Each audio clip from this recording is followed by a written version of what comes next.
In the pulsating heart of Hong Kong, 𝗟tože Choi stood tall and radiant, the embodiment of luxury and charm. Her family had a shimmering blend of wealth, including a staggering net worth of over $100 million, and 𝗟by's net worth alone was $12 million. Admirers in droves hung onto her every post and every appearance. She was the model who had conquered the pages of Vogue and l'Officiel.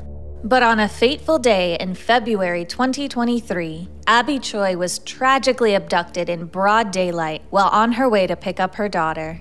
Lured into a vehicle by her ex-brother-in-law, Anthony, she was taken to a village in Tai Po, a suburb in Hong Kong.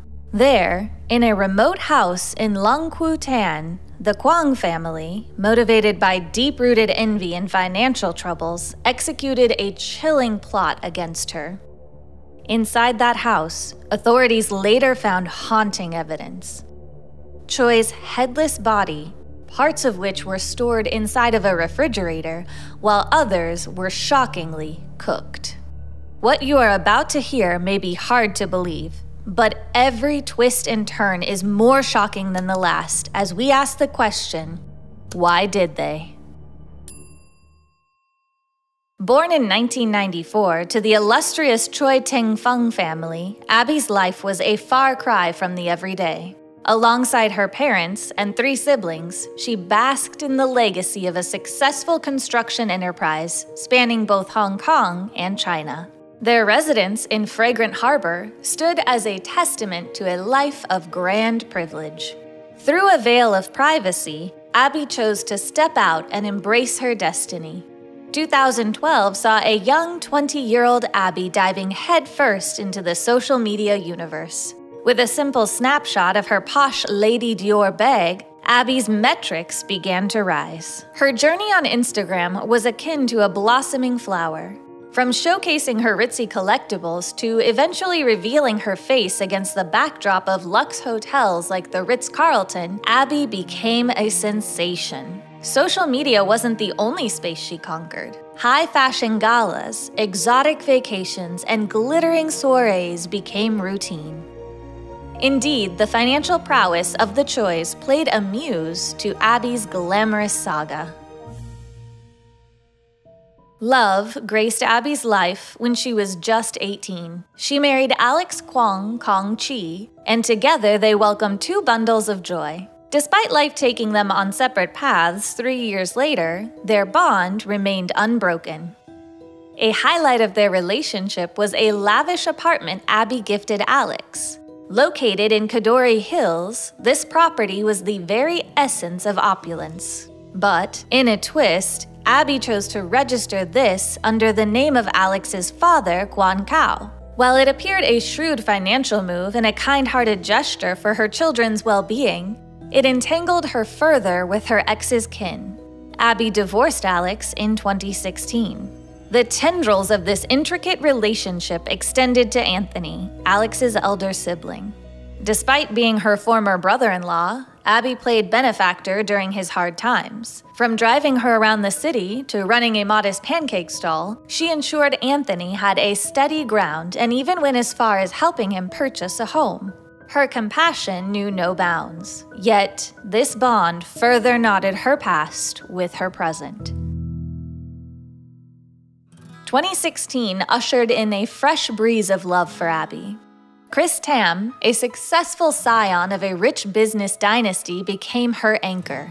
With him, she found love, and together they painted a fortunate life, expanding their family to 4 children.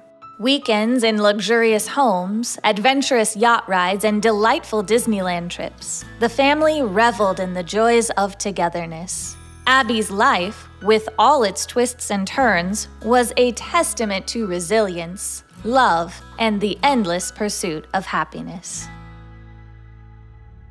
Over time, the relationship between 𝗟by Choi and the Kwong family underwent significant strain. As financial disputes arose involving substantial amounts of money, the bond soured. Allegedly, 𝗟by's handling of her finances became a point of contention, leading to disagreements and increased animosity. These disputes created a rift, distancing Abby from the Kwong family. The growing resentment and disagreements, particularly with her ex-husband and his immediate family, created an atmosphere of mistrust and hostility. Abby had informed some close friends and associates of the situation, detailing the escalating threats from the Kwong patriarch. On February 21st of 2023, she left her home in the early afternoon, intending to pick up her daughter from school. Yet, when school ended, Abby was nowhere to be seen. Her phone went unanswered, and text messages were met with silence. This sudden lack of communication was alarming, given Abby's reliable nature, and her sudden disappearance created a surge of concern among her loved ones. Alarmingly, all activity on her social media also came to an abrupt halt, intensifying the worry about her whereabouts. News of her sudden absence sent shockwaves, triggering an intense hunt across Hong Kong's skyline. The Flying Tigers, the city's crème de la crème of law enforcement, were summoned. The search reached a heart-wrenching conclusion just 72 hours later. What began as a race against time took a dark twist into a chilling murder investigation. Hong Kong's police department responded swiftly, and detectives dived into the past of the Kwong family. It didn't take long for them to uncover the mire of scandal and financial woes. The Kwong's history, combined with the obvious motive, made them prime suspects in Abby's disappearance. The police conducted a thorough search of the apartment, seizing computers, cell phones, and other potential evidence. They also carried out a forensic examination of the family's vehicles and bank accounts. Wiretaps were placed, and all the movements of the Kwong family were closely monitored. 2 days after Abby's disappearance, a significant breakthrough came. A witness, a young waitress named Mei Ling, came forward. She claimed to have overheard a heated argument between Alex and Kwong Kao in a secluded corner of the cafe where she worked. Her statement, translated into English, read, "I heard the elder man saying that she had pushed them too far and that they needed to make her disappear." The younger man, who seemed quite agitated, replied that things had already gone too far. Mei Ling had no idea who they were discussing until she saw Abby's face plastered on the news. As the days went on, more pieces of the puzzle started fitting into place. CCTV footage from Abby's last known location showed her being confronted by Anthony. What began as a heated argument escalated, with Anthony appearing to forcefully push Abby into a dark SUV before speeding off. The vehicle was traced back to one of Anthony's friends, and traces of Abby's DNA were found in the boot. When confronted with the evidence, Anthony's façade began to crumble. He confessed that Abby's disappearance was not a one-person job, but involved all members of the Kwong family. Anthony confessed, and the grueling truth emerged. Abby had been lured into a meeting with the promise of resolving their issues. However, what awaited her was a fatal trap. Overwhelmed by their desperation and greed, the Kwong saw Abby as a golden goose. If they couldn't benefit from her generosity, then they believed no one else should either. Abby's life was brutally taken in a rented house, and her remains were disposed of in a manner that took days for the police to discover. Her body was dismembered, with some parts stored inside a refrigerator and others gruesomely cooked. An electric saw and meat grinder were found at the scene, revealing the lengths of brutality involved. The discovery of her skull in a cooking pot, bearing the mark of a fatal strike, painted a grim picture of the extent of her suffering. As the heinous details of the crime came to light, the entire nation's eyes turned toward the elusive Alex Kwong. Desperate to apprehend him, the Hong Kong Police Department launched an unprecedented manhunt. Photos of Alex were disseminated widely across all the media platforms, with a substantial reward offered for information leading to his arrest. The public responded in kind, and there was a significant influx of tips. However, most of them led to dead ends. The HKPD, however, suspected Alex had left the city and may be hiding in mainland China or even further afield. Given the severity of the crime and the potential of Alex's escape from the territory, Interpol issued a red notice for him.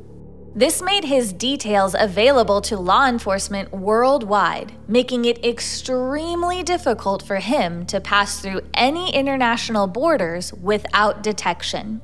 Meanwhile, mainland Chinese authorities also cooperated in the search, considering the proximity to Hong Kong. 2 weeks into the manhunt, a tip came from a small motel in Macau. An employee recognized Alex from the news and reported his whereabouts to the police. A joint operation between Macau police and the HKPD led to Alex's capture without incident. He was found with a new appearance, having cut and dyed his hair and carrying fake identification. Upon his arrest, Alex was extradited to Hong Kong, where he faced the same intense media scrutiny that had befallen the rest of his family. The Kwong family's downfall was now complete. The trial of the Kwong family was one of the most watched in Hong Kong's history. Media from all over the world descended on the city to cover the proceedings. The evidence against the family was overwhelming, and they faced charges ranging from kidnapping and conspiracy to commit murder to the actual act of murder. The defense tried to plead insanity, pointing to the extreme nature of the crime and arguing that no rational person could commit such heinous acts. The prosecution, however, countered that the meticulously planned nature of the crime, including the renting of a house and purchasing of tools, indicated clear premeditation. While the trial delved deep into the motives, financial troubles, and the dysfunctional dynamics within the Kwong family, it also highlighted the strength and resilience of the local community. Candlelight vigils were held in Abby's memory, and she became a symbol for all those who had suffered at the hands of their supposed loved ones. The shocking death of Abby Choi has been traced back to an unlikely puppeteer, her former father-in-law, Kwong Khao. This ex-policeman was not new to these types of allegations, having previously been accused of rape. Given the evidence and the testimonies, the verdict was swift. All members of the Kwong family were found guilty of their respective roles in Abby's murder. The sentences were severe, with life imprisonment without the possibility of parole handed down to Alex, Anthony, and Kwok. The rest of the family received varying sentences based on their involvement, but none less than 25 years. Abby's tragic end, the capture of her murderers, and their eventual sentencing brought some closure to a nation in shock. The outpouring of grief was immense. Memorial services were held across the city, and a foundation was set up in Abby's name to support victims of domestic violence and financial exploitation. Stay safe, stay alive, and come back next week for more.